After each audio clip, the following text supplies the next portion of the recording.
Bonjour et bienvenue à On Jase. Martin Lemay avec vous. Aujourd'hui, on est en préparation de ce match de demain, mardi, face aux Blue Jackets de Columbus. Comme sujet aujourd'hui, bien, on regarde ce qu'on a eu sur notre page Facebook et on constate que Dan Beauchamp nous dit « Croyez-vous que Shea Weber peut connaître la meilleure saison offensive de sa carrière? » Intéressant. Également intéressant de parler de Shea Weber avec ou sans Victor Mété. Et Dominique Laberge nous dit, le CH devra-t-il faire un choix entre Suzuki, Poehling et Kotkaniemi au centre? Ça aussi, ce sera intéressant. On va regarder et on va en parler également avec Gaston de ce qui s'est passé à l'entraînement. Bougez pas aujourd'hui, émission chargée. Gaston, on a également Pierre Lebrun ainsi que Jonathan Huberdeau des Panthers de la Floride.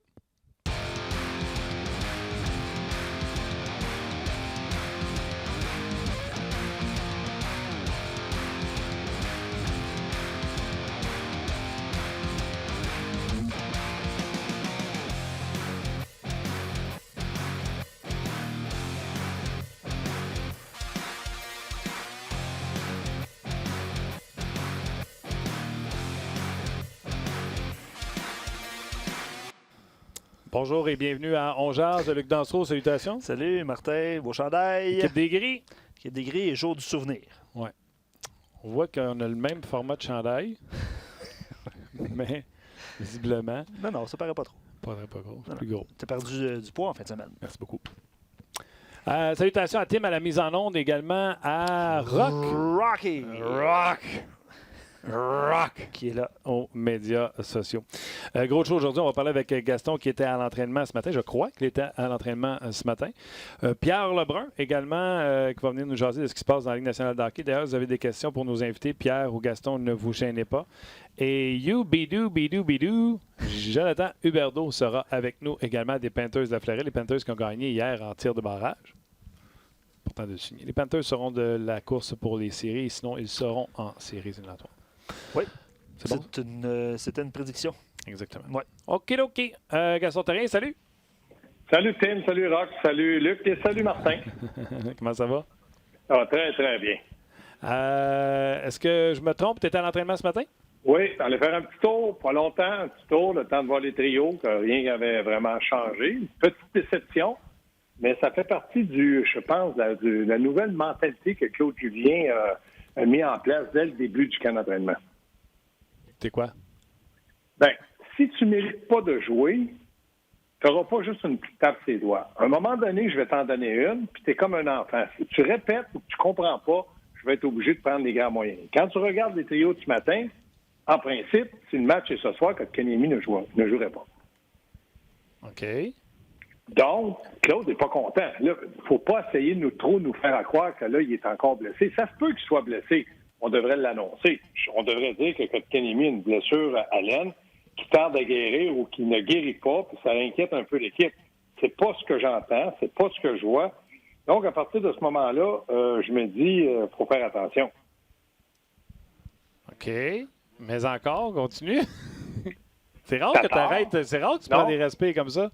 Non, mais je regarde. Prends juste le dernier match. Bon, Kotkaniemi n'était pas là. Tatar a joué sur un troisième, quatrième trio. Pas juste sur le trio de Dano.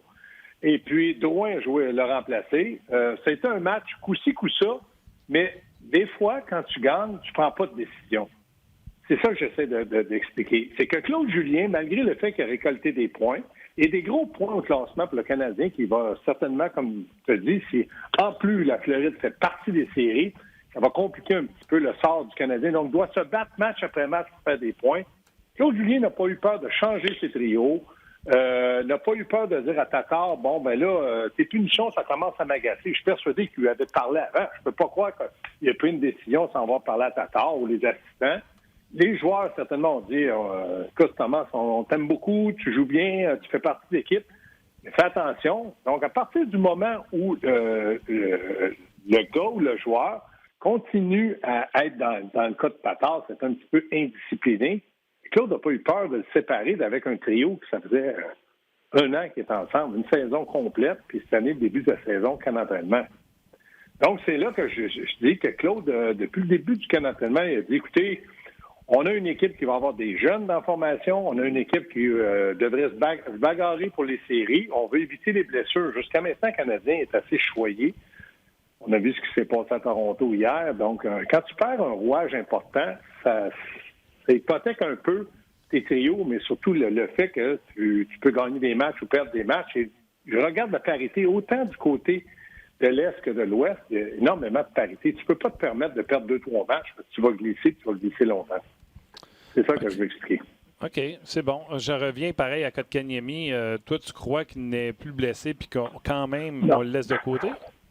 Ben moi, je pense que, en tout cas, c'est difficile à juger, puis je porte pas un jugement sur l'organisation ou quoi que ce soit. Et ça semblerait que c'est peut-être une blessure. Ça semblait une blessure mineure. Et là, ça fait quelques matchs, là. S'il est vraiment blessé, il a patiné, il a dit lui-même, je pense que c'est la semaine passée, en fait, la semaine passée, je me sens bien. On a un point d'interrogation au-dessus de sa tête.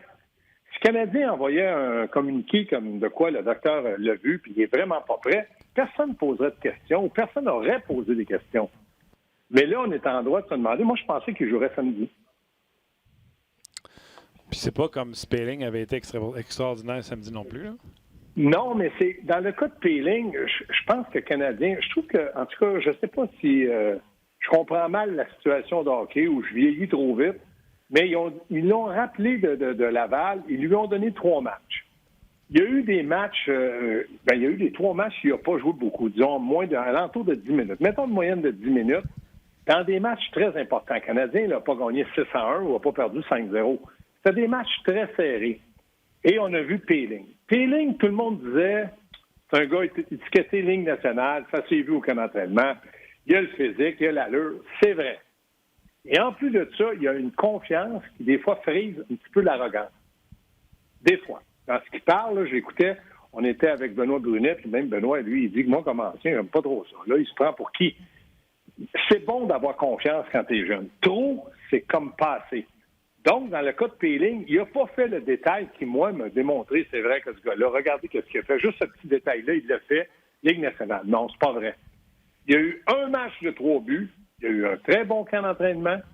Il aurait dû être à Montréal, mais il a été blessé. C'est pas la faute de Marc Bergevin, c'est pas la faute de Claude Julien, pas de notre faute. C'est arrivé, c'est arrivé. On a commencé la saison en disant, on pense comme organisation que tu n'es pas prêt à commencer la saison, va à Laval, pardon, et aussitôt qu'on va avoir une chance, on va te rappeler. Il y a eu un blessé, Kotkaniemi. Blessé ou pas, Kotkaniemi, on a dit blessé. On a rappelé Peeling, on n'a pas été capable d'y trouver cette place-là qui aurait mis le Canadien dans une drôle de situation s'il avait dominé. On aurait dit, c'est un gars de la Ligue nationale, c'est vraiment sa place, son rôle au 3e trio, il l'a bien fait. Et moi, j'ai aimé que Claude Julien lui donne Lekonen et Barron, en tout cas le premier match. Il a joué avec eux autres. Je me dis, c'est 2 vétérans qui vont patiner, qui sont bons défensifs, qui ont de l'expérience. C'est les 2 meilleurs joueurs si tu veux le faire jouer sur un 3e trio. Et c'est pas arrivé. On l'a fait jouer avec Thompson et Nick Cousin à l'aile par la suite. C'est seulement 8 minutes pour lui lors du dernier match. Pour mettre les choses en perspective, Nick Suzuki en a joué 13-40, dont 3 minutes en power play. Donc, c'est un 10 minutes et demie pour Suzuki. Donc, entre les 2 kids, il y a un 2 minutes facile de Oui, mais différence. Martin, quand tu veux des minutes de progression, de qualité, c'est l'avantage numérique, des avantages. Je vais te dire, tu vas me dire, Gaston, Peeling, l'avantage. OK. Mais au camp d'entraînement, il a été excellent. Je pèse mes mots. Excellent en désavantage numérique. Et on ne l'a pas utilisé beaucoup. En tout cas, pas de mémoire. Donc, quand tu regardes ces minutes-là, je comprends que 10 minutes, c'est avec égalité numérique, c'est-à-dire 5 contre 5 ou 4 contre 4. Mais il y a eu 3 minutes de qualité où le jeune prend confiance et progresse. Et c'est ça que Suzuki fait. Moi, en tout cas, j'aime cette situation-là. Puis je regarde Claude, il aurait pu dire à Marc Bergevin, écoute bien, Marc, là, regarde où on est positionné. J'aimerais bien avoir Will dans la formation. J'aime bien Will, il m'en donne. Non, il a dit OK, je peux pas le faire jouer au centre, je l'envoie à l'aile. Je suis pas d'accord qu'il l'envoie à l'aile, c'est pas un allié. Mais il l'a gardé dans la formation. Moi, je pense que Claude Julien, depuis, je vais dire 1 semaine, 10 jours, est un des meilleurs, sinon meilleurs entraîneurs de la Ligue nationale dans ce laps de temps-là. Il a pris des décisions, il s'est assumé. Le Canadien a récolté des points. Il n'était pas content, il a dit des bonnes choses. Dans ces 10 jours-là, il m'a démontré que Claude Julien avait du vécu, de l'expérience, du caractère et surtout était un homme honnête avec ses joueurs. Il n'y a pas un joueur qui peut aller voir Claude Julien et dire « Hey, toi, le coach, là, ce que tu dis, c'est du bla, bla, bla, bla. » Même dans le match face au King, il a ramené le duo Weber-Chariot. Oui, tu as vu, il prend des décisions qui m'impressionnent. En tout cas, moi, ces genres de détails-là, je le vois. Je suis persuadé que d'autres personnes le voient. Et je pense que Weber a peut-être été le voir en début de saison. Rappelez-vous, là, dans les 6 premiers matchs, j'accuse personne, hein, je vise aucun nom. Ouais, Petrie est devenu numéro 1 à Montréal. Et moi, je suis capitaine, puis que j'ai toujours été numéro 1 où j'étais, entre Nashville et Canadien. J'aurais pu aller voir le coach. Écoute-moi bien, toi, Julien, t'es qui, toi, pour m'enlever du temps de glace? T'es qui pour m'enlever l'avantage numérique? Non, t'as pas entendu un mot de ce vétéran-là, de ce leader-là, de ce capitaine-là. Il a pris sa pilule. Il y a certainement eu une discussion avec Claude Julien en disant, écoute, coach, j'ai eu une longue blessure, j'ai 34 ans, je te dis, je vais revenir, je vais t'en donner. Claude Julien le connaît là, de l'équipe Canada comme entraîneur de l'équipe adverse quand il était à Boston.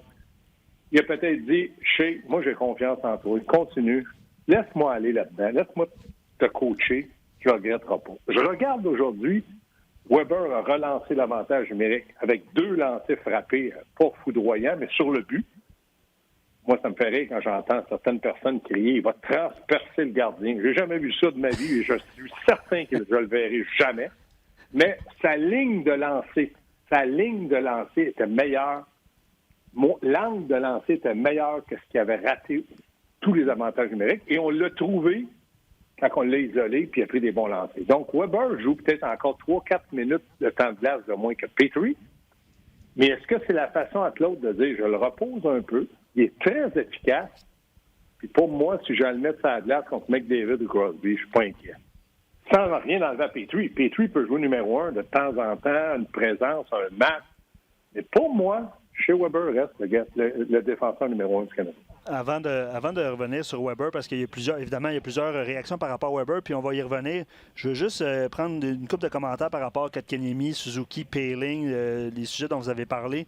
Dominique, au début de l'émission, il se demandait est-ce que le Canadien va devoir faire un choix au centre entre ces 3 joueurs-là. Absolument. Parce qu'il y a eu des. Suzuki a joué à l'aile, il va venir au centre, tout ça. Puis au retour de Kotkaniemi, éventuellement, Yannick suggère qu'on le replace avec Armia puis Drouin parce que ça allait bien au début de l'année quand Kotkaniemi va revenir. Quel serait ton choix, Gaston? Puis est-ce que tu penses que le Canadien va faire un choix entre ces 3-là pour celui qui va évoluer au centre, en fait? Là? Non, pour moi, aujourd'hui, où on se parle, Suzuki joue comme ailier droit. Il est avec Thompson, ça va très bien. On a une 15, 16 ou 17 parties de jouer. Là. Ça a été très bien, c'est parfait. Je suis capable, comme entraîneur, de lui donner du temps de qualité sur l'avantage numérique qu'il mérite. Parfait. Dans le cas de Poehling, dans le moment, il n'a pas été capable, dans le laps de temps très court de 3 matchs et à peu près 10 minutes de temps de glace par match, de voler le poste à Kotkaniemi. Donc, parce que Kotkaniemi était là l'an passé, je dois lui redonner une chance et je veux qu'il produise. Lui, son problème, c'est de produire. Poehling, c'était de faire des petits détails, d'être capable de m'obliger à le faire jouer à des avantages numériques. Il n'a pas été capable de faire des mises en jeu où il était très faible. Vous allez me dire, mais Gaston, il est jeune. Je sais qu'il est jeune, mais je vous dis ce qu'il faut qu'il fasse pour rester dans la Ligue nationale. Dans le moment, je pense qu'on va le renvoyer. Fait que, il va peut-être jouer un autre match si Kotkaniemi est blessé. Mais il reste que c'est pas un allié gauche, c'est un centre. Un jour ou l'autre, il y aura un dilemme au centre.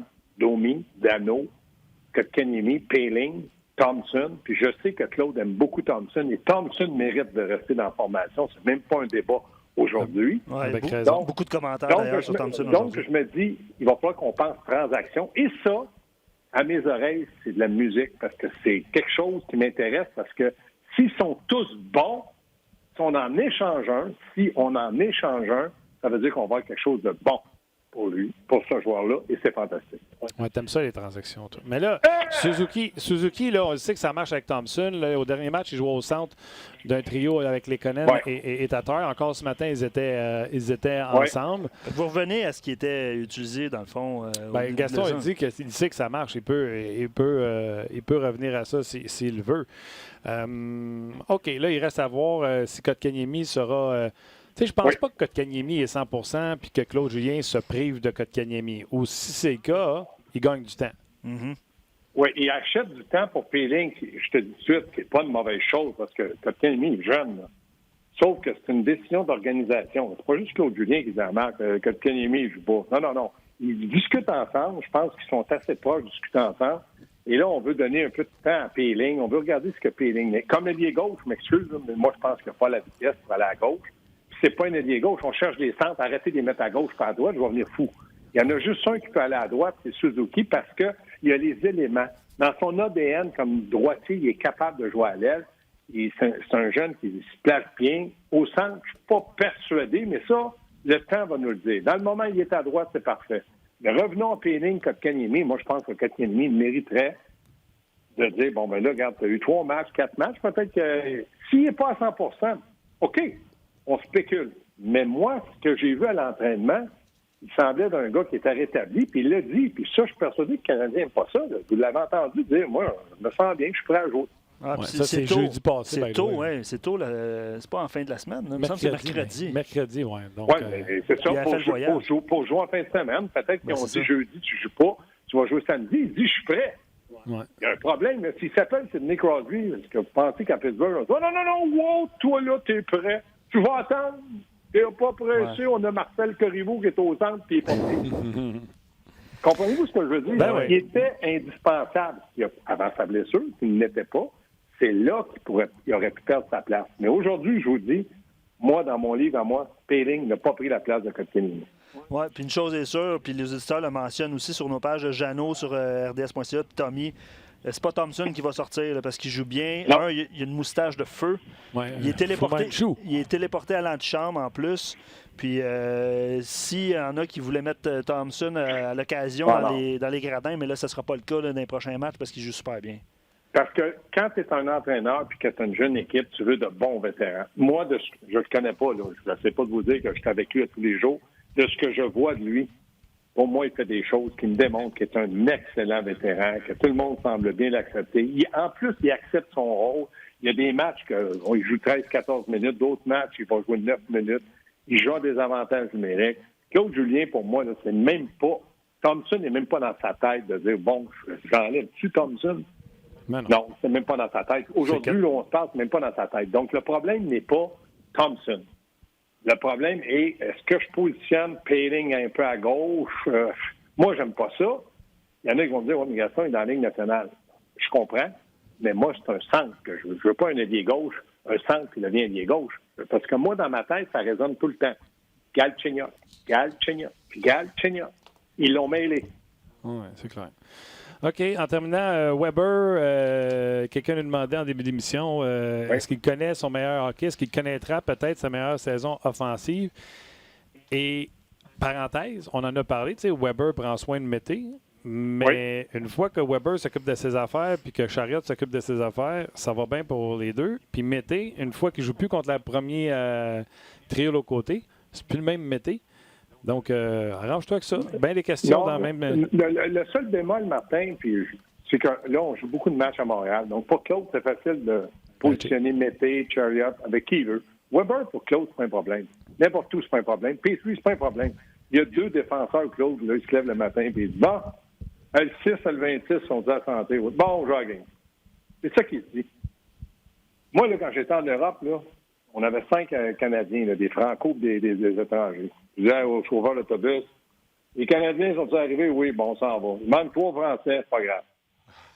On s'en va. C'est la même chose avec Claude. Il voit en santé Weber, P3, pour lui, il dort bien. Il dit, bon, du côté droit, je suis sûr. Puis pour moi, Fleury fait une progression extraordinaire à côté de ces 2 gars-là. C'est idéal pour lui. Donc, c'est à gauche. Puis là, Mété, il en donne un peu plus. Chariot en donne un peu plus. Kulak, je vais vous laisser juger sa performance de samedi. Riley, Kulak. J'ai été surpris de voir Kulak en place de Riley. Bon, ça n'a pas été facile pour Riley. Tu ne vas pas laisser Kulak trop longtemps dans les estrades. Puis on avait dit, Martin, quand Riley en joue 2 bonnes, tassez-vous, Paul Coffey, c'est des miettes à côté de moi. Exact. Fait que peut-être Claude a dit, toi, viens ici, va te parler un peu. Va goûter, on a des excellents hot dogs. Monte en haut, va le goûter. Fait que c'est comme ça, mais en attendant, le Canadien ramasse des points très importants. Oui, absolument. OK, Gaston, on s'en garde pour demain. Parfait, mon homme. Attention à toi. Salut-moi. Salut, les gars. Salut-moi. J'adore ça. Ouais. Alors, avant qu'on rentre sur le show, sur le podcast, un gars que je connais, Frédéric Forchette, alias, quand je le coachais au hockey, Pic. Pic? Un gardien de but extraordinaire. OK. Honnêtement, salutations Pic. Oui. Mais lui, là, Malkin, il trouve qu'il est victime d'injustice, puis il en parle tout le temps sur nos pages. Vous devez voir son nom passer, puis je le vois aussi passer. Puis Puis là, il se demandait comment ça que Malkin n'avait pas eu de mention d'aide sur le but en prolongation. Puis il dit, pouvez-vous me répondre en non? C'est ce que tu t'apprêtes à faire. Fait que là, Luc puis moi, on a regardé la séquence. Puis c'est pas lui qui touche le dernier au puck. C'est le défenseur des Islanders. En fait, je pense qu'il touche même pas au puck. Il touche pas au puck. C'est le défenseur des Islanders qui perd la rondelle. Puis, Désolé, Pic. Ouais. Fait qu'il a perdu un point dans son pôle. C'est un peu ça Je que sais je comprends. Mais salutations, Fred. Salutations, Un Pic. chapeau, un Christy de bon gardien de but. Meilleur que toi? Absolument. Ah oui, hein? By far. Hey. Facile, naturel. Ce gars-là, là, du talent, ça y poussait par les oreilles. OK. C'est good. Changer une game à lui de ça. Ah, c'est bon. Comme Non, je comme niaise Carey même Price. pas. Là, du talent là, au-dessus de la C'est moyenne. ça, je me demandais si t'étais sarcastique. Non, absolument pas. Absolument OK, pas. OK. Un talent exceptionnel. Je veux lire beaucoup de commentaires par rapport à Shea Weber. Puis oui, la question nous a été posée par les auditeurs. Hein, si Weber va connaître sa meilleure saison en carrière. C'est pas nous autres qui inventons ça parce qu'il a marqué 2 buts samedi. Là. Ouais. D'ailleurs, son premier but sur le retour, là, c'était écœurant comme but pour vrai. Là. Oui, ça prenait ce qu'on appelle coordination main-œil assez bullseye. Mais tant mieux. Tant mieux, 2 buts en avantage numérique pour le Canadien alors qu'on se demandait s'il allait s'enliser. Donc, 2 superbes buts. Puis les 2 fois, là, si je ne me trompe pas, Luc, tu me corrigeras, mais c'est Drouin qui a placé la balle sur le tee pour Shea Weber. Bonne observation. Il y a Martin Descostes-Legault qui répond à la question. Il dit oui, il peut connaître sa meilleure saison en carrière s'il est utilisé adéquatement. Bon, on en a parlé avec Gaston là, de son temps de glace qui est diminué par rapport aux années précédentes, évidemment, parce que Petrie prend beaucoup de glace. Là, attends, c'est lui qui était le plus utilisé samedi. Oui, c'est ça. C'est quoi, 24, je pense? 25. De plus, si l'avantage numérique est plus diversifié, il pourra prendre des bons lancers plus facilement en n'étant plus la seule stratégie sur le jeu de puissance. C'est une autre bonne observation aussi parce que, évidemment, un avantage numérique qui est plus dynamique, bien, c'est sûr que ça peut créer des occasions de marquer différentes. Puis, juste comme ça, là, puis je vais relire d'autres commentaires, mais en 17 matchs, il y a 13 points, dont 5 buts. Puis sa meilleure saison en carrière, en termes de buts, c'est 23. Il l'a atteint à 2 reprises avec les Prédateurs de Nashville. Puis sa meilleure saison en termes de points, c'est 56. Fait que si la tendance se maintient, il va atteindre le plateau des 20 buts. Puis en termes de points, ben, il pourrait potentiellement dépasser son 56. C'est un peu pour ça que les gens se posent la question. Peux-tu connaître sa meilleure saison en carrière? Puis d'ailleurs, je ne sais pas si... Ça, on ne l'a pas eu souvent en santé, nous autres. Tu as raison, 58 l'année passée, 26 la saison précédente, puis 78. Oui, mais la 78, ça a commencé l'année avec un slapshot sur le pied, puis il l'a joué toute l'année blessé. C'est ça, exactement. Tu te souviens, on en a parlé de la vitesse de Weber avec Guy Boucher la semaine passée, ou il y a 2 semaines. La semaine passée. Tu veux-tu réexpliquer aux gens qui n'étaient pas là qu'est-ce que... Bien, premièrement, Weber n'a jamais été vite, fait qu'il y a pas... le jeu accélère, mais chez Weber demeure...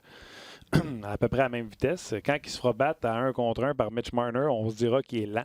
Sauf que on a expliqué avec Guy que ce soit Weber ou que ce soit Chara. Maintenant, ce qu'on fait, c'est qu'on demande aux défenseurs d'aller s'asseoir sur les liens en sortie de zone.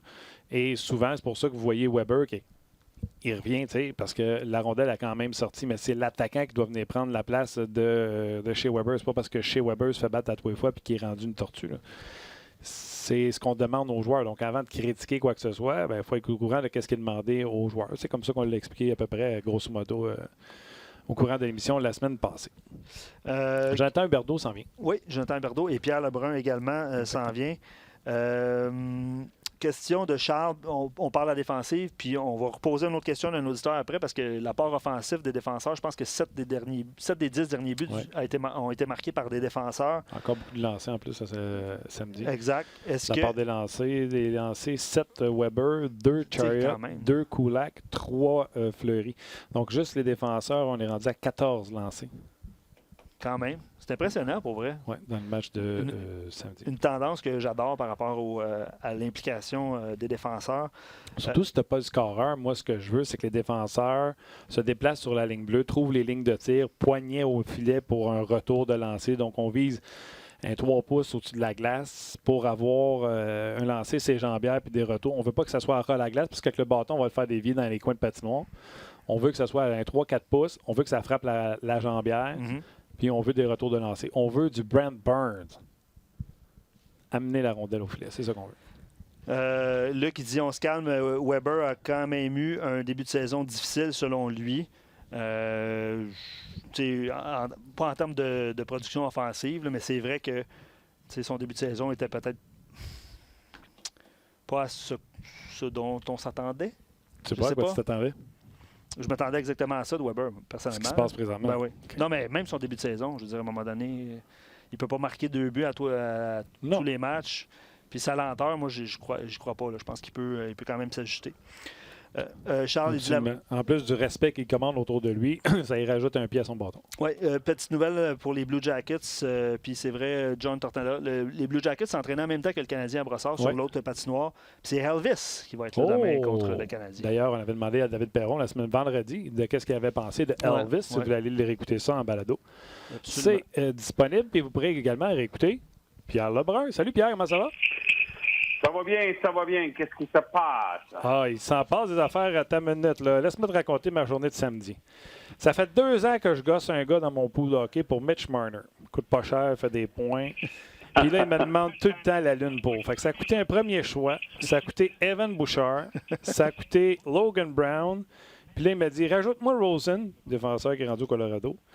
Puis il dit, je te fais. Ça m'a coûté 4 à 7 pour Mitch Marner. 2h30, ça a été conclu. 7h15, puis laisse un bâton, je fais péter. Ça va mal. Ça va mal. Je t'entends. Ouais. Ça, là, pire que ça, t'es fan des Cowboys. Oui, bien, pour une fois, quand ils perdent, je suis pas trop malheureux parce qu'on a eu un maudit bon match. Ouais. Des fois, t'as 2 bonnes équipes qui s'en vont dans les séries éliminatoires qui vont jouer puis ils vont donner leur meilleur. C'est ça que j'ai vu hier soir. Ouais, mais parle-moi de mon Marner, là, j'en ai pour combien de temps? Ben, au moins 4 semaines, c'est ce que les Leafs nous ont annoncé hier soir. Évidemment que des blessures de même, il faut faire des mises à jour pendant le processus pour voir comment que ça s'en vient. Mais au moins 4 semaines, c'est au moins 4 semaines, hein, ça fait mal. Puis, c'est drôle parce que les Leafs, ben écoute, c'est comme toutes les autres équipes dans la Ligue. La plupart des équipes dans la Ligue ont des blessures. Les Leafs qui attendaient justement le retour de Zach Hyman, qui est vraiment leur meilleur des forecheckers, pour finalement voir leur équipe cette année.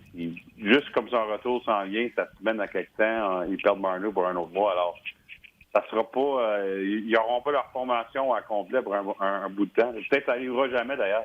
C'est même pour la plupart des équipes.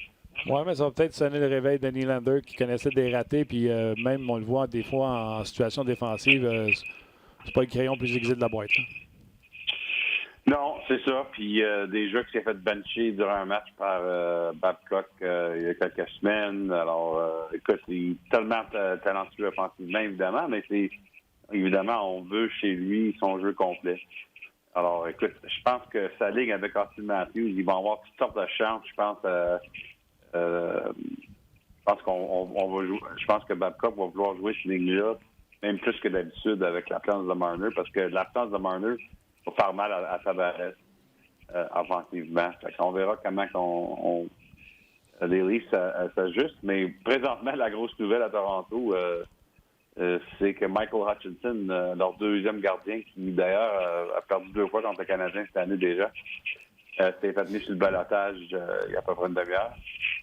Alors, les Leafs qui vont donner la chance à Kaskiwaso, la Finlande, le gardien de 26 ans qui commence bien avec les Marlies, 6 victoires en 8 matchs, moyenne d'efficacité de 9,28. Alors, ça va être sa chance, mais là, ça fait 2 ans d'affilée qu'on se rappelle comment Garrett Sparks a eu de la misère l'année passée. Les Leafs ont de la misère avec la job numéro 2 derrière Frederick Anderson. Oui, ils vont comme être tentés par le spectre de Curtis McElhinney et qui leur donnait des bons services comme numéro 2. Ben, c'était une mauvaise décision, hein, faut le dire. Je veux dire, ils ont mis McElhinney sur le balotage au début de la saison l'année passée parce que Garrett Sparks avait gagné pour Carl Dubas au niveau de l'américaine, puis je pense que le directeur gérant a poussé fort pour donner à Sparks une chance, un peu de loyauté. Mais ça a été une très mauvaise décision. McElhinney qui a connu toute une saison en Caroline, puis là, se retrouve avec un beau petit contrat à Tampa Bay pour être le numéro 2 à Vasilevski. Tu sais, si McElhinney sera encore à Toronto, ça donnerait tellement de profondeur. Puis, la seule chose, c'est qu'ils ont été chanceux dans les derniers 2-3 ans, c'est qu'Anderson est en santé. Je ne voudrais jamais que cette équipe-là ait une blessure à leur gardien numéro 1, on va dire ça. Non, parce que, tu sais, on l'a dit au cours des 2 dernières années, les gens ne se sont pas gênés pour dire que Frederik Andersen était le MVP de cette équipe-là, alors que tout le monde parle de Matthews, Tavares, Marner, et les joueurs, eux, parlaient de Frederik Andersen. Et encore une fois, cette semaine, on a entendu les joueurs dire qu'il aurait dû avoir les 3 étoiles du match. Oui, non, puis il connaît surtout un très bon mois. Je te dirais qu'au mois d'octobre, ça a été moins évident pour lui, mais depuis la fin octobre, Freddie Anderson qui joue son mieux, puis une chance pour les Leafs. Mais, hein. J'espère que ça a répondu à la question de Guy là, qui posait des questions sur Hutchinson. Donc, Pierre vient d'en parler. Dernière question pour les gens de Facebook. On reste dans le registre des Leafs de Toronto.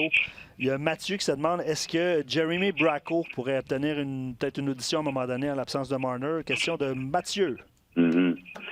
Pas sûr qu'on va voir ça présentement, parce qu'en fait, ce qui est intéressant, c'est que la blessure de Marner et Hyman qui revient, si Marner se blesse pas et Zach Hyman revient cette semaine, il fallait avoir une grosse décision. Il fallait que les Leafs mettent un autre joueur sur le balotage. On sait que ça passé, ils ont mis Petan et Morenson sur le balotage. Les deux n'ont pas été réclamés. Là, ça prenait une autre décision. Je pense probablement que c'était pour être Jason Spezza. C'est juste mon opinion. Il n'y a pas personne que les Leafs ont confirmé ça. Là. Mais j'ai l'impression que ça aurait probablement été Spezza qui aurait été mis au balotage si Marner ne se blesse pas et si Hyman revient. Mais là, à cause de la blessure de Marner, ça va donner si ça aurait été Spezza ou Nick Shore, un ou l'autre, ça veut dire que les Leafs n'ont pas besoin de faire une décision maintenant avec leurs joueurs de soutien. Évidemment, on va vouloir garder Spezza et Shore pendant la blessure de Marner. OK, avant de continuer avec Pierre, les gens sur Facebook, on va se laisser. Venez cliquer sur le rds.ca pour le reste de l'entrevue avec Pierre. Il y a un nom que je veux suggérer à Pierre, voir si ça peut intéresser les équipes, entre autres le Canadien de Montréal, et également d'autres actualités dans la Ligue nationale de hockey, comme des joueurs qui sont sur des PTO. On va en parler avec Pierre. Donc, les gens sur Facebook, venez nous rejoindre sur rds.ca. C'est raccroché. Pierre, les petits PTO à Saint-Louis, là, écoute, on pensait que la perte de Tarasenko allait leur faire mal, mais il joue du très bon hockey depuis sa perte, mais on prend quand même nos précautions. On a offert des PTO, des contrats tests, c'est comme ça qu'on appelle en français? C'est Professional Tryout. Là. Professional Tryout à Brouwer et McGinn. Est-ce que tu vois un de ces gars-là qui pourrait venir aider les Blues de Saint-Louis? Ben écoute, peut-être Brouwer, surtout que Brouwer, écoute, les Blues le connaissent bien, évidemment.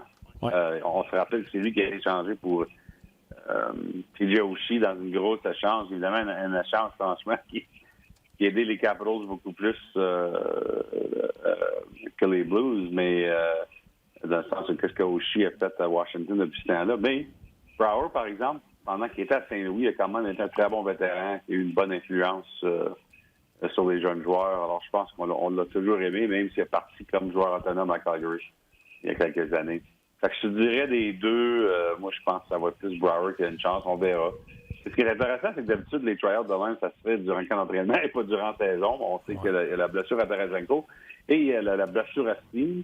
Et le fait que Doug Armstrong, parce que c'est un homme de sa parole, avait promis à Robbie Fabry cet été que si il n'était pas capable de se tailler une place ou au moins un rôle régulier avec les Blues, qui était pour l'échanger parce que c'est justement ce que son agent avait comme demandé durant l'été, que si vous n'avez pas joué jeune, il y a besoin d'un nouveau départ quelque part d'autre. Fait que Doug Armstrong qui a gardé sa promesse et vraiment a donné Robbie Fabry aux Red Wings de Toile, vraiment, là. En retour de Jacob Delarose, je dis ça avec respect pour Jacob Delarose, mais vous connaissez bien à Montréal, il a été réclamé au balotage. Il a été réclamé au balotage par les Wings. Alors vraiment, Robbie Fabry qui s'était donné à Steve Eisenman à Detroit, contre 2 buts dans son premier match en plus de ça pour les Red Wings. Mais ça fait un autre joueur qui sort de l'alignement des Blues en même temps que Steve se blesse le lendemain. Fait que, je pense que c'est une des raisons. Puis l'autre raison, je pense qu'on signe des vétérans de même, Brouwer et McGinn. On va voir si un ou l'autre peuvent demeurer à long terme avec les Blues. Mais c'est une équipe qui veut défendre leur titre cette année. On veut vraiment gagner encore une fois à Saint-Louis. Ça ne sera pas facile. On sait ce qui se passe avec les équipes qui gagnent et la saison après. Mais Doug Armstrong, comme l'échange qu'il a fait pour Justin Falk au mois de septembre, va tout faire pour donner à son équipe de vétérans une chance de gagner un autre coupe.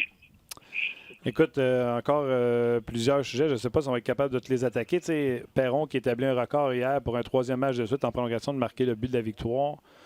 Pas un troisième match de suite, mais un troisième match avant que l'équipe ait 20 victoires.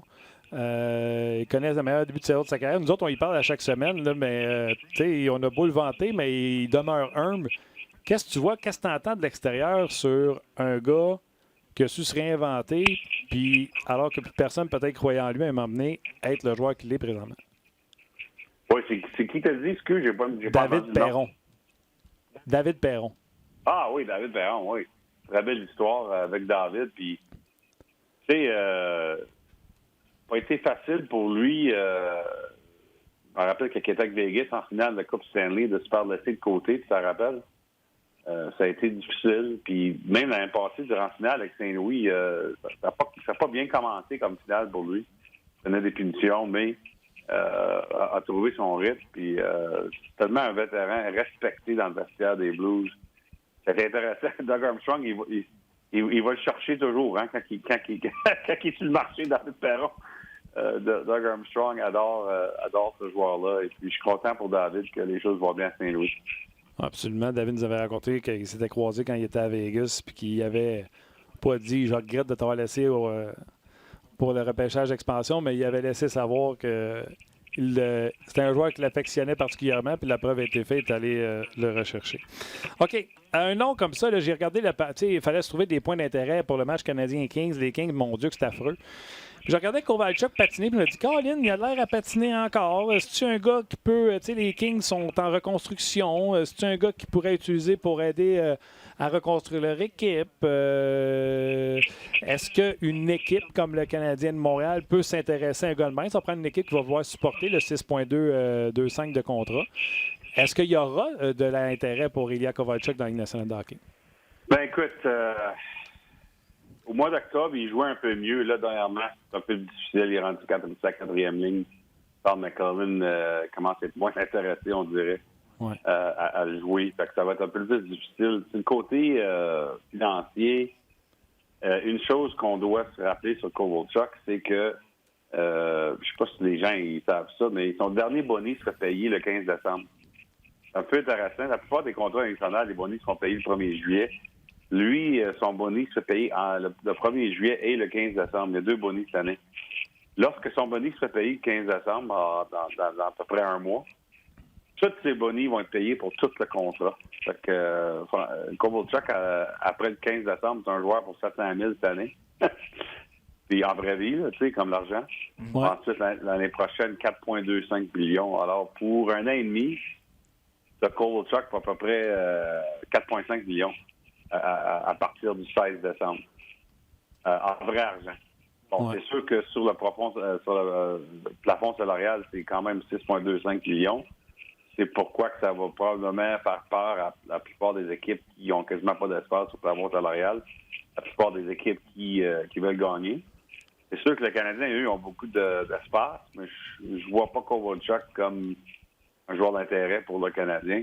Moi, l'équipe que je me demande, parce que l'argent en vraie vie est beaucoup moins cher que son chiffre de plafond salarial, c'est que la Caroline. Parce que la Caroline, premièrement, le DG, c'est Don Waddell, qui, évidemment, avec Kovalchuk à Atlanta. Alors, il y a un lien personnel. Mais aussi parce qu'on sait que Tom Dodman compte tes scènes, c'est correct. Il est riche lui-même en vraie vie, mais il ne fait pas beaucoup d'argent avec son équipe de hockey.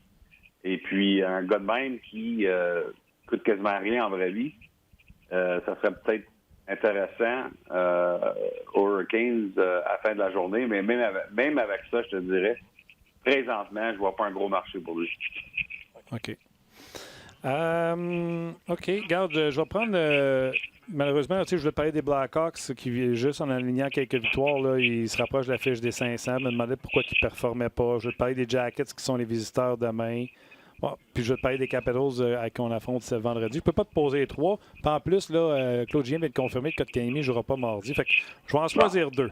Mettons les Jackets demain, puis je finis avec Kotkaniemi. OK. Les Jackets, ça va être Elvis qui va être dans le net. Ça demeure une grosse défensive. Crois-tu à cette équipe-là avec leur début de saison?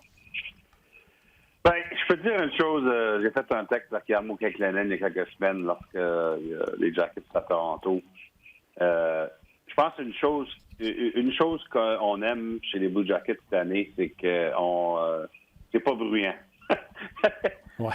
L'année passée a été difficile avec tout ce qui se passait avec Bobrovsky et Panarin. Les autres joueurs sur l'équipe se faisaient demander à chaque fois qu'ils passaient par des places comme Montréal, Toronto, Vancouver, des gros marchés, qu'est-ce qui va se passer avec ton gardien, qu'est-ce qui va se passer avec ton meilleur joueur d'avant. Il y a des joueurs des Jackets qui m'ont dit pendant leur passage à Columbus que c'est une année calme qui est le fun pour eux autres. Ils peuvent juste faire le focus sur leur job.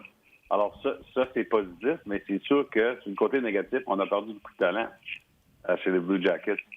Et puis on a payé cher. Je veux dire, non seulement ces deux-là, mais on a payé évidemment des prix pour Matt Duchesne et Ryan Dzingel. Ces deux-là aussi ont parti. Fait que ça, c'est difficile.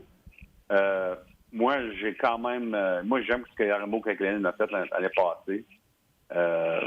Des fois, tu dois prendre une chance que peut-être ton équipe a une chance. Puis, écoute, ils sont juste rendus en deuxième ronde, mais ont quand même battu Lightning de Tampa. Exact. qui est une victoire qu'on va se rappeler pendant plusieurs années. Alors moi, j'ai aucun problème avec qu'est-ce qu'a fait Kekalainen, mais c'est sûr que maintenant, je pense que c'est un pas par en arrière, parce que là, on se rajeunit un peu. Écoute, j'adore Pierre-Luc Dubois. Je pense que c'est une des grosses étoiles qu'on n'en parle pas assez en dessous de la Ligue comme joueur de centre. Je sais qu'on en parle beaucoup à Montréal, mais je veux dire, dans le restant de la Ligue, je pense qu'on ne se rend pas compte. Tant qu'à moi, c'est un Jonathan Toews 2.0 dans le sens de son talent. Et puis, écoute, je pense qu'on a de la profondeur dans les joueurs d'espoir, mais je pense que pour cette année, ça va être difficile. Puis, surtout difficile que Korpisalo connaît ses problèmes dans les buts. Là, on va donner la chance à Elvis Merzlikins, qui est une histoire assez intéressante. Mais, tu sais, pour remplacer Bobrovsky, c'est pas évident. OK. Et là, Claude Julien s'adresse aux médias présentement. Confirme que Kotkaniemi ne jouera pas mardi. Kotkaniemi a dit mercredi qu'il était prêt à jouer. Ton expérience personnelle avec ce que tu as déjà vu ailleurs dans d'autres équipes de la Ligue nationale de hockey, on gagne du temps avec Kotkaniemi, les médecins. Comment tu vois ça? Ouais, je ne rentre pas là-dedans. Là. Écoute, c'est toujours dangereux d'essayer de savoir ce que tu penses de la santé d'un joueur. Là. Ouais. C'est sûr que le Canadien, écoute, c'est une bonne chose. Ils sont pas mal en santé, à part le Kotkaniemi. Tu sais, il y a bien des équipes qui aimeraient avoir des choix de même présentement, je peux te dire. Les Canadiens, évidemment, ils l'ont. Ça a été le plan cette année, comme tu le sais, Martin, les Canadiens qui n'ont pas eu peut-être l'été qu'ils voulaient avoir. Ils ont essayé sur Matt Duchesne, ils ont essayé sur Aho. Finalement, c'est devenu un été de profondeur au lieu. Mais c'est une belle profondeur. Moi, je me rappelle du match cette année où le Canadien jouait. Il jouait à Saint-Louis, un match samedi après-midi que je faisais à TSN. Et puis, à la dernière minute, voyons, c'est qui est sorti de l'alignement? Armia, je pense. Oui. Armia qui est sorti. Jordan Will, qui n'était pas supposé jouer, rentre dans l'alignement à la dernière minute et contre le premier but. Et puis, justement, je pense que c'est le genre de profondeur qu'on n'avait pas à Montréal, je pense, dans les dernières années, qu'on a cette année. C'est sûr que ça force les décisions. Tu sais, quand tout le monde est en santé, il n'y a pas tout le monde qui peut rester. Puis surtout que tu dois faire sûr que les deux jeunes jouent des rôles réguliers et ils ne sont pas dans la passerelle, évidemment. Fait que c'est ça qui est un peu délicat. Et tout le monde parle d'équipe des Leafs de Toronto comme une équipe archi-talentueuse, mais ils n'ont pas cette profondeur-là. C'est pour ça que tu as bien du monde qui passe au balotage, puis tu as des Spezza, puis des Shore, puis des Pétan, puis des Name, tu sais. Bien, parce que c'est des deux équipes qui ont été complètement bâties différemment. Je veux dire, chez Toronto, tu as tes 4 premiers joueurs qui font quasiment tout de l'argent sur l'équipe. Puis le Canadien, c'est beaucoup plus semblable aux Bruins et aux Blues. Ben, ça, c'est les exemples extrêmes là, qui évidemment ils vont bien. Mais c'est dans ce genre-là que le Canadien se place présentement où on est au maximum, pas au maximum du plafond salarial, mais le Canadien dépense l'argent comme les autres équipes, mais il dépense plus parmi l'alignement. Tandis que chez Toronto, c'est vraiment pendant 4-5 joueurs. Puis c'est correct, je pense que tu peux gagner une coupe d'une façon ou l'autre. Mais c'est différent. Quand tu gagnes, tu prouves que tu avais raison. Oui, c'est ça. Justement. Exact. Écoute, les Pingouins ont gagné des coupes avec Crosby puis Malkin puis le temps qui faisait le plus d'argent, mais leur profondeur était bonne. Ils ont repêché comme faux à Pittsburgh, qui avait toujours la profondeur des jeunes joueurs qui pouvaient tailler leur place. Oui. OK. Pierre, un gros merci. Je te souhaite une bonne semaine. Puis on se rejase lundi prochain. Parfait, merci. Bye-bye. C'était Pierre Lepage. Oui, Pierre qui collabore régulièrement à Hockey 360, donc vous pouvez le voir tout au long de la semaine à RDS. Juste, il y a beaucoup de commentaires sur Weber. Écoute, c'est le fun parce que c'est très varié le genre de commentaires qu'on reçoit. Denis, il dit, avez-vous vu le classement dans l'Ouest? Il y a 3 équipes canadiennes dans le haut du classement. Ouais. C'est super... Ben oui, absolument. C'est une super bonne observation. Jeannot qui se demande combien de points va gagner le Canadien cette semaine. Ça va être... Il y a un dos à dos là, vendredi, samedi. Ouais. Puis on pense que ça va être facile, entre guillemets, contre les Blue Jackets, mais il faut quand même jouer le match puis il faut quand même gagner. Il n'y en aura pas de facile cette année. Effectivement. Puis avec Elvis, on ne sait jamais à quoi s'attendre. Il peut sortir une petite musique puis endormir tout le monde. Ça va être notre première. Pierre a effleuré le sujet des Hurricanes de la Caroline. Les Sénateurs d'Ottawa jouent sur les ondes de RDS ce soir contre les Hurricanes, justement. Puis c'est surprenant, hein, la fiche des Sénateurs. Ben, en tout cas, le genre de petite remontée. Il en gagne plus qu'on pensait. Oui, c'est le gardien Anders Nilsson qui a été nommé la première étoile cette semaine. Fiche de 3-0, puis pas pire taux d'efficacité à 9,50, puis une moyenne de 1,64. Je ne sais pas si ça va être lui qui va être devant le filet ce soir, là, mais c'est à RDS. J'ai vu le nom de Greg Anderson passer, mais je ne sais pas si c'était il joue ou il ne joue pas. OK, 19h. Le match devrait revenir avec Nelson. Il ne jouait pas hier, les Sénateurs? Non, il ne jouait pas hier.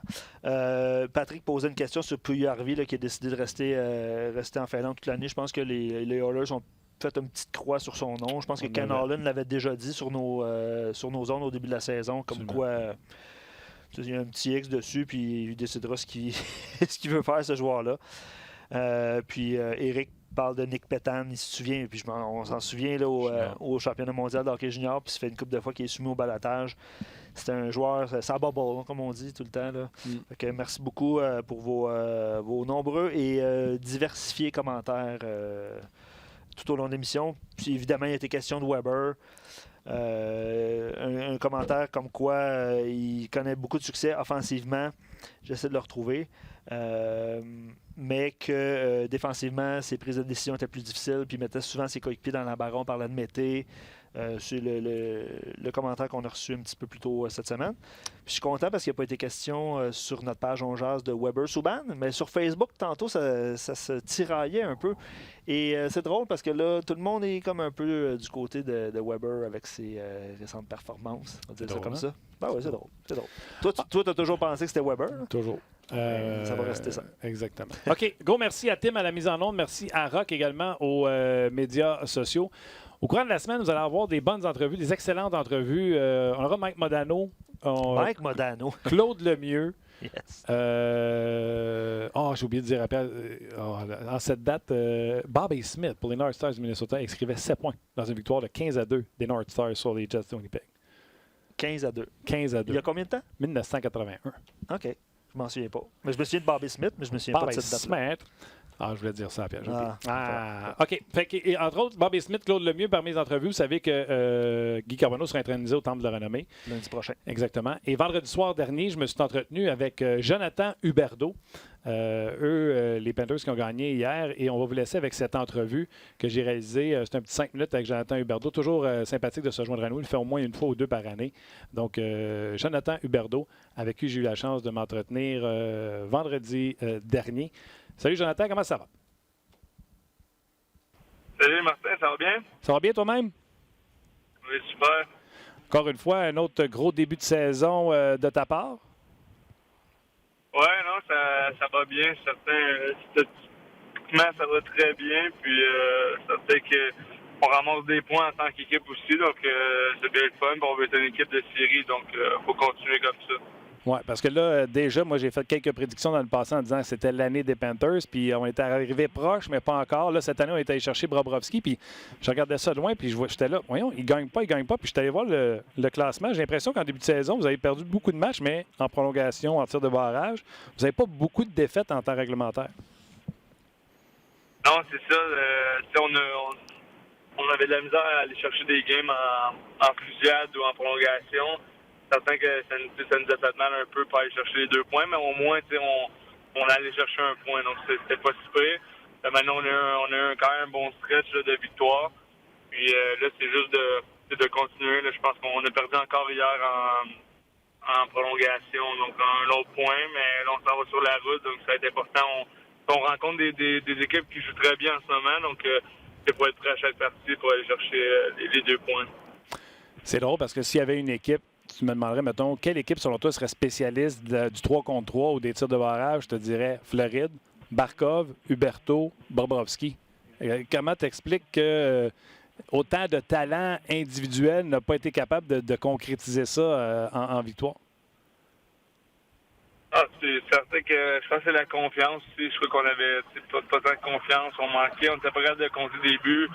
Autant moi, Trocheck, Barkov. Donc, c'était difficile. On se faisait scorer aussi. Bobrovski, on avait la difficulté de faire 2 arrêts sur 3. Normalement, c'est plus de chance quand c'est 2 arrêts sur 3 lancés. On avait de la misère à faire ça. Donc, je crois que c'était les joueurs qui allaient, plus le goaler. On avait de la difficulté. Mais je pense que prochainement, on va être meilleur là-dedans.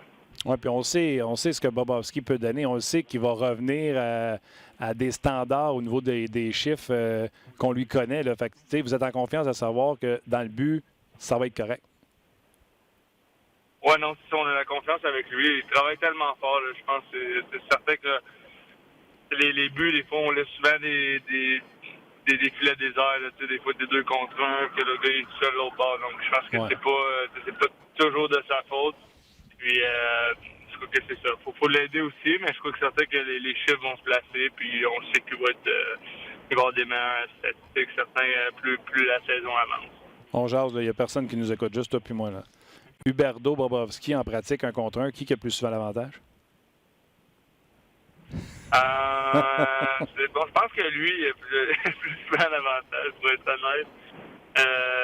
Sûr que des fois je le parle, mais c'est certain que c'est un bon goaler. Là, il n'est pas si gros dans le filet, mais je pense qu'il se déplace tellement vite que souvent il sait où il est capable de savoir où tu vas lancer. C'est ça, j'allais dire. Hein, sa force, c'est ses déplacements. Puis aussi, il est capable de te mettre un gant dans le chemin quand tu penses que tu l'as. Hein? Oui, non, c'est ça.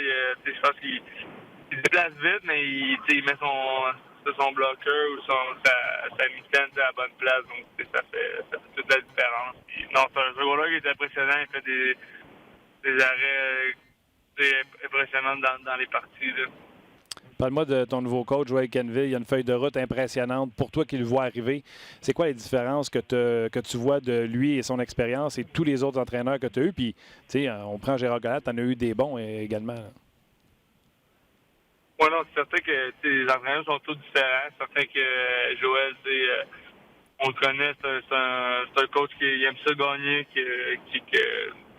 parce qu'il a passé gagnant avec Chicago, les équipes qui ont passé. Donc, je crois qu'il expecte les mêmes choses avec nous, que je pourrais dire. Puis, c'est vrai qu'on a une équipe qui peut aller loin. Je pense qu'on a le même noyau, ça fait longtemps. Puis, il avait fait que aider. Je pense qu'il demande. Les pratiques sont difficiles, sont intenses, sont pas si longues. Il faut que tu travailles fort. Je pense que c'est ça qu'il demande. Travailler fort dans les pratiques, travailler fort dans les games. Puis son système, c'est d'avoir la rondelle le plus possible. Donc, ça fait qu'un joueur comme moi, j'aime vraiment ça. Tu sais, toi, Barkov, c'est une chimie extraordinaire, mais je me trompe-tu, Jonathan? J'ai l'impression que pour aller à l'étape suivante, ça vous prend trop de check en santé. Oui, non, c'est certain que ça nous aide pas. Là, surtout, le Trocheck, il vient bientôt, donc ça va nous aider vraiment beaucoup. Puis, Cherry aussi, il est blessé. Là, c'est certain que c'est un gars de 4e trio, mais vraiment un bon gars qui va avoir des avantages numériques. Contre les buts aussi, qui est important. Donc, c'est certain que les blessures, ça l'aide jamais, mais quand on va être tout en santé, d'après moi, on peut être un club vraiment dangereux à chaque partie. Puis, on l'est déjà en ce moment, donc j'ai hâte de voir quand on va tout être en santé. Oui, j'aime vraiment là, la profondeur de votre équipe, le talent qu'il y a dessus. Puis en terminant, là, Brian Boyle, je trouve que c'est une belle acquisition pour vous autres aussi. Oui, non, c'est sûr. C'est certain. Je pense qu'on a fait des bonnes acquisitions, je pense, cet été. Puis je crois que c'est juste on a commencé un peu lentement, mais je crois que donc le système de jeu aussi c'est différent, mais je crois qu'on commence à jouer de plus en plus mieux. Puis les nouvelles acquisitions aussi, c'est des bonnes. Je pense que Strowman, c'est un gars défensif qui est bon, qui est bien fait. Puis Conley aussi, c'est un gars qui va compter des buts importants aussi. Puis c'est un gars offensif. Donc je pense que les joueurs qu'on a ajoutés, ça a juste amélioré notre équipe. OK, puis mettons, je ne le dis pas à Martin Biron, qui tu trouvais meilleur, Martin Biron ou goalie vintage dans le concours de shootout RDS? C'est une bonne question, ça. C'est pas juste de le donner à Martin. Là. Il était bon, j'avais la misère à compter. Je trouve que la misère, après quelques lancers, c'était plus d'idée, mais non, c'était vraiment une belle journée. Puis il avait été bon. C'est sûr que le vintage, c'est un peu plus facile. Il y avait beaucoup de padding. Oui, la palette drette, par exemple, hein? Ouais, non, c'est ça, mais on dirait que j'aimais quand même ça. C'est sûr que il y a du revers un peu plus. Ouais, puis tu utilises plus de revers depuis ce temps-là? Non, pas vraiment. Pas vraiment. Crosby le fait, mais moi, j'ai ma palette, non, c'est pas mon fort. Jonathan, lâche pas. Écoute, tu as plus d'un point par match. Tu es une super étoile dans la Ligue nationale de hockey. On continue à suivre ta carrière, puis merci de nous avoir jasé. Ça fait plaisir. Merci beaucoup, Martin.